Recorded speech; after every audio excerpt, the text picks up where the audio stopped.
Hello and welcome to Legislative Report. I'm State Representative Mark Gillen of the 128th District in Berks and Lancaster counties. On today's program, I'd like to focus on the Animal Rescue League of Berks County and the work they do in our community. Their mission is to impact all aspects of humane treatment of animals through quality service, accommodation, and education of pet owners and the community. Joining me today is the Executive Director, Liz McCauley. Liz, welcome to the program. Thank you, Representative Gillen. It's a pleasure to be here with you today. It's a delight to spend time with you because we have, as a family, adopted animals and have been to the Animal Rescue League. And I can tell you that if my children came back with everything that they wanted, we'd need a second farm. What's wrong with that? Tell them to come back. The expensive one. Yeah, I know. Anyway, I know. There's a lot of responsibilities with adoption, and I'd like to get to that in a moment, but I'd like to learn something about you first. Sure. How did you end up in this position? Where did this passion come from? Well, I've been an animal lover my entire life. I was always the young kid who brought home the sick animals and the injured cats and the injured birds, and that was always me, and I always had a passion for that. And of course, my career took a different turn. I worked several other positions, and as I got older in life, I started really getting more involved with rescue, specifically puppy mills and rescue dogs. That's how I kind of got into it in the beginning. And then I started to see a lot of the other issues that go on with animal rescue. I volunteered for the Animal Rescue League about 12 years ago. I was asked to be on the board of directors where I served for 4 years. And then I left to go back to school and get my master's degree. And then I had the opportunity to come back as executive director, and I could not be happier. It's been a challenging year, but I love it. All right. For 90% of the people who watch this program, I think they're going to know where the Animal Rescue League of Berks County is. For the other 10%, please tell them. Sure, we're in Birdsboro. If you're coming out of Reading and going down 422, you want to take 176 going toward Morgantown, and you can't miss us. We are right off of 176. It's Birdsboro address, and right on the hill, the little shelter on the hill. Right on Route 724 in 724, in Cumru Township, about 2 miles, 3 miles from where we live. Okay. So it's very convenient. When we walk into the Animal Rescue League, and I'm not sure if my children who range in age from 2 years to 16 years of age see this, I recognize an extraordinary amount of work that goes on there. How do you maintain a staff in that environment? It is extremely difficult, and I have to give a shout out to our staff because they are amazing. And the things that we see on a daily basis, you know, a lot of times on our Facebook page and our website, we'll put all the happy adoption stories. Oh, Fluffy went home with this family, or Sally went home with that family. That's the happy part of what we do. The sad part of what we do is the animal control and the humane investigation side of it. We can talk a little more about that. But so I give it to our staff. And work, I mean, our building, Mary Archer started Animal Rescue League in 1952. A very big section of our building is still the building from 1952. There is 60-some kennels. We have over 100 cats in our building at any given time. Critters. We have a barn. Right now we have 2 horses and a mule and 2 more horses coming in this week. So we're really scrambling to find barn space. We have pigs right now, potbelly pigs. Maybe they would do well on your farm. I'll have to talk to your family about that. Easy now. But we get pigs, believe it or not. People buy Vietnamese potbelly pigs and think it's a good idea at the time and then don't realize that they are pigs and they eat a lot and they get really big, and so we have a bunch of those right now too. So between the barn and the shelter and the the amount of work that goes into these animals and the veterinary care, that's another thing. I mean, to take care of all these animals, it's extremely expensive. It is. We do the best we can with what we have. And it's a lot of fun. I've been to some of your special open houses, Yes. and we've really enjoyed those. When people think of Animal Rescue League, or when I grew up, it was SPCA back in Bucks County, they think of cats and dogs. But I went to your website, and I see critters. This is another moment where I have to keep my voice down because my children want hamsters, guinea pigs, and all this other stuff. Not only were there critters, but there were farm adoption opportunities. Now, at any given moment in time, all right, tell us what you're likely to find in the critters and farm section. The cats and dogs we'll spend more time with in a moment. Okay. It's hard to say. Okay. But we basically only get farm animals if it's a cruelty situation or they've been confiscated from a cruelty situation or an animal control situation where, for example, someone's losing their farm. They've been leasing a farm and they no longer can afford it. They're leasing and their lease is up and they need to remove the farm animals. So we get those a lot. We get chickens. We tend to have a lot of chickens in the summertime. I don't know why. Roosters. A couple weeks ago, we had 5 roosters at one time. 5 roosters is a lot of roosters.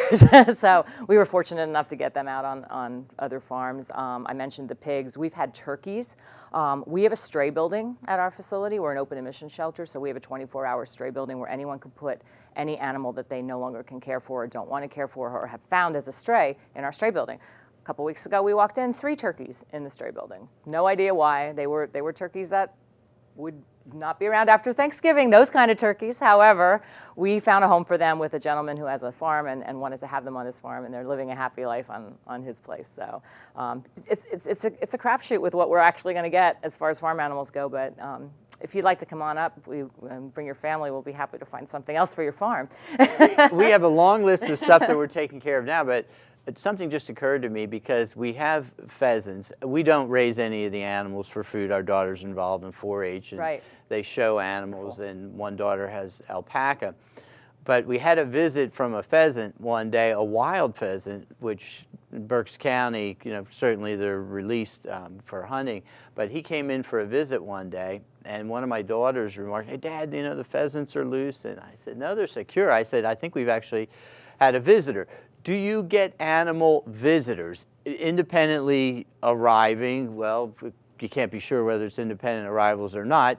You show up early one morning and we've got a cat, a dog, a turkey, a pheasant at your doorstep. Yeah, we do get those calls, and we actually do not take in wildlife. The Game Commission handles that, so we ask people to call the Game Commission. If they're injured, we work with a very wonderful wildlife refuge up in Schuylkill County. It's Red Creek Wildlife, so we will a lot of times transport them up there because we don't have the resources to care for wildlife like that, and again, the Game Commission usually gets involved, but people bring us everything, so we have to be prepared for the worst and hope for the best. In your relationship with the Animal Rescue League, what's the toughest situation that you've faced, without getting necessarily into graphic or names? This was really one that sticks in your mind. Very compelling story. Boy, there's many of them, and I think, I've been there a year now and volunteer for a long time. I think the biggest challenge to me is the people aspect of it. Okay. I expected the animal part of it. I expected we'd have animals that were injured or hurt, and we wouldn't be able to save them. But sometimes we have people who just have lost their jobs and they can't afford their animals anymore, and they love them enough to give them up, and that's very sad. Those stories are very, very sad. Just sometimes the folks are just not educated. We have a litter of parvo puppies right now. Parvo is a very deadly disease in puppies, and this gentleman had no money to care for them, and rather than see them die, he surrendered them to us, which is great.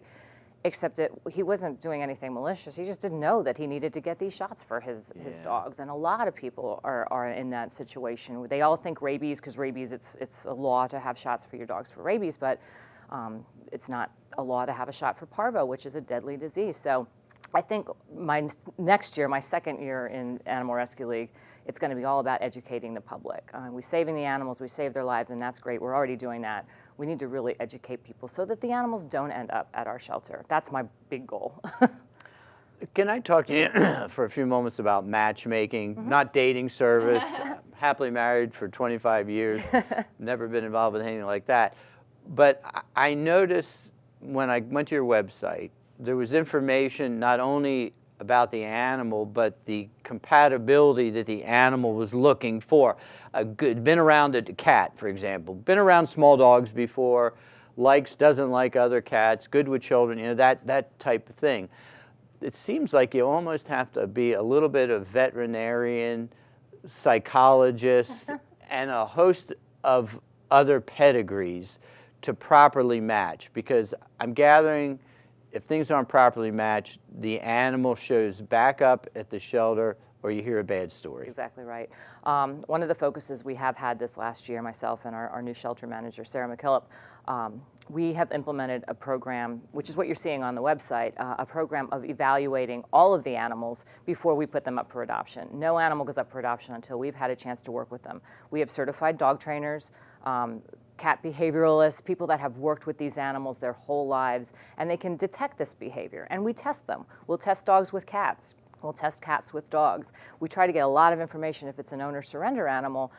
What did that dog live with? What did the cat live with? Was he with little kids? And how was he with little kids? You know, that's very important to us because, and again, the people aspect of it is a whole part of it, but we get a lot of folks that come in and they see an animal and they fall in love and they have little tiny kids, maybe a 2-year-old or a 3-year-old, and it's a big, strong pit bull that is probably gonna knock their little kids over. Right. And, you know, we say to them, look, we're recommending that this dog go with a little bit older children.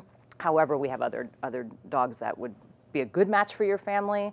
And sometimes people get upset with us. They say, well, no, we want this dog. Well, it's our job to not only put the family in the right situation, but to put the dog in the right situation as well, because like you said, it can come back. So we spend a lot of time with those evaluations. We do all kinds of food guarding testing, toy testing, testing them with other dogs and with younger people. And when we say a description on the website and this is what that dog's looking for, it's very accurate. It really is. Could you send one of the cat behaviors to my farm? Yeah. We actually, I don't think we have a certified cat behavioralist, but we have a lot of folks that work on our cat room. And I always tell people, they come in, they say they're looking for a cat. I said, talk to the girls working in a kennel. You got to remember, they take them out of those cages every day. They cuddle them, they play with them. They know their personalities in and out by the time they go up for adoption. So always ask the staff, if you're coming there to adopt, they know those dogs and cats and critters inside out, and we can be a big help finding the right match. Briefly, we're going to talk about our farm and cats. Okay. And then we're going to go back to adoption. Okay. We have cats we adopted at the Animal Rescue League. Lovely, perfect fit. The description of what the cats needed was just what we needed to read about. Good. However, we've had interlopers arrive on the scene. I'm suspecting, based on the condition of the cat and the cats and the fact that they don't run from us immediately, come out and eat with the other cats. They've got good social skills. How much do we want them around our cats, even though they don't seem to be a problem? This one class of cat. There's another class of cat I'll get to in a minute. Sure, sure. That class of cat, you know, they really should stay in the house.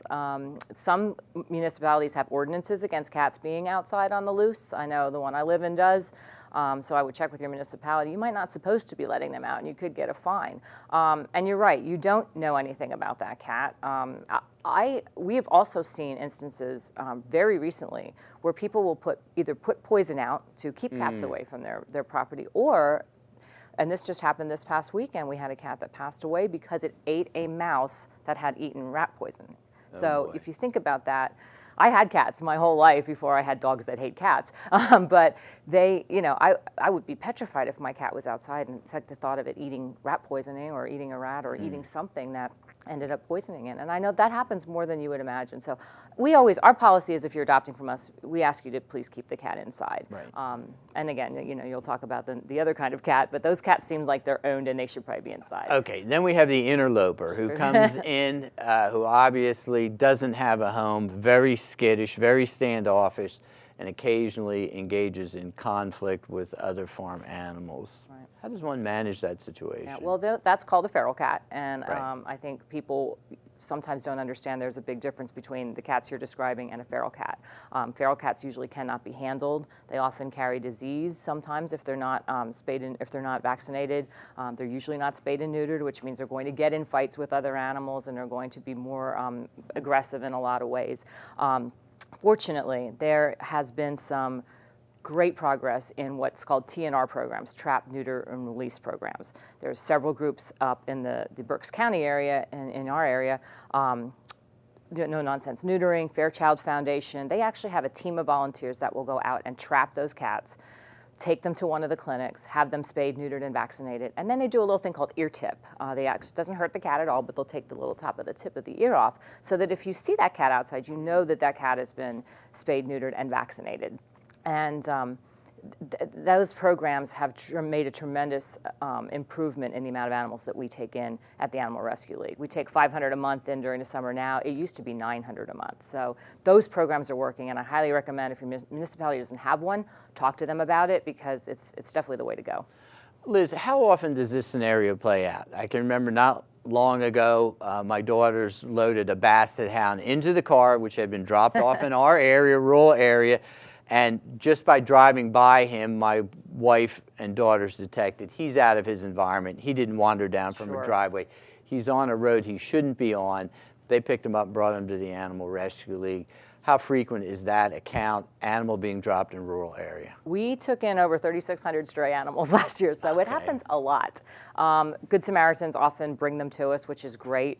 We always encourage them to bring them to us because a lot of times people will find a dog and they'll want to keep it, and that's never a good idea. You don't know anything about that dog. You don't know if it's vaccinated. You don't know if it has parvo. You don't know anything about it. It could become aggressive. So we always recommend that you bring the stray to us and we'll help it find its home, but it happens a lot. The answer is a lot. Before we take a break, Sure. let's talk about those animals, cats, dogs, or otherwise. I figure the horses and pigs are more difficult to find a home for. But a type of cat or dog, you get these, they're a little bit more difficult to find a family for. I could be mistaken. I see the last time I was up there, a fair number of pit bulls, they fall into that category. They do. There are some breed ordinances. Some apartment complexes and some insurance companies have restrictions against certain breeds. It's really kind of, I personally don't think it's fair because you can have the nicest pit bull in the world and you can have a little chihuahua that wants to bite your head off. So, you know, it all depends on the dog, and that's why we do a lot of that temperament testing before we adopt out. We do get a lot of pit bulls. We also get purebred dogs, and you'd be amazed the stray dogs that come in, little stray Maltese, little stray Westies and Yorkies that, you know, you would think, why is this dog a stray? I mean, it's someone paid money for this dog, but yet it ends up with us for one reason or another. So we do have those, but we have everything. So, and they're challenging. They are challenging to get adopted out, but we do our best with that. Yeah, the only dogs that I've been bit by, and maybe they recognized I was a politician. I'm not sure of the reason. And I knock on a lot of doors, so as you would expect, there's going to be these encounters that occur. Either the animal is loose out front, or I come and knock on the door and it sneaks by the owner. We're small dogs. It was kind of a nip and run, and in those cases that I can recall, I was bit in the back of the leg while I was actually walking away. But anyway, Yeah, we'll hold. That's funny. But that does happen. We'll hold these thoughts. Okay. Let's take a quick break. Legislative report will return in a moment.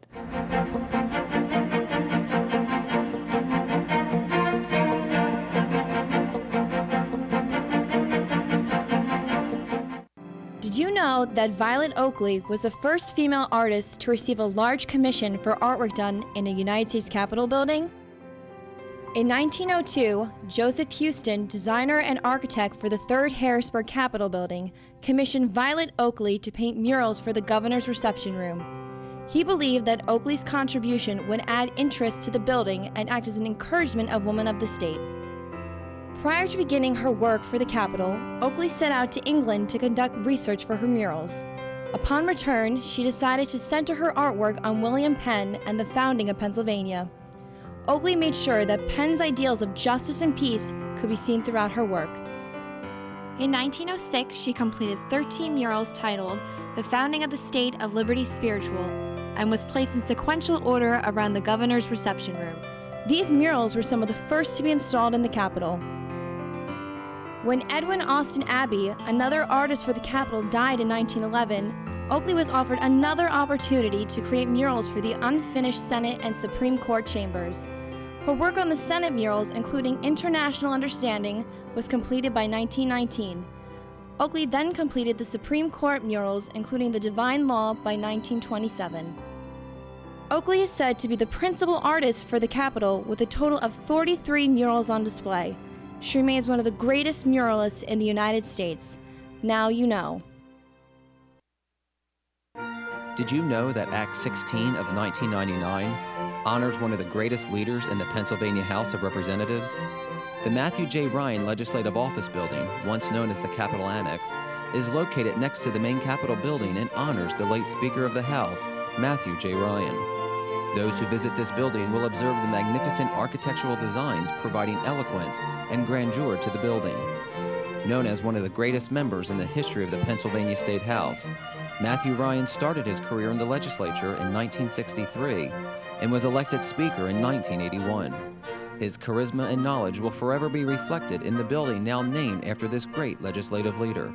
Now you know. Welcome back to the program. I'm State Representative Mark Gillen. I'm learning more about the Animal Rescue League of Berks County from my guest, Executive Director Liz McCauley. Liz, we're talking about dogs and adopting dogs, and I'd like to dig in a little bit deeper in that because you don't read much in the paper about cat attacks or interactions, at Right. least I don't recall. Right. But you do hear about dog attacks occasionally, and there have been some ordinances locally. What are some of the cautionary notes?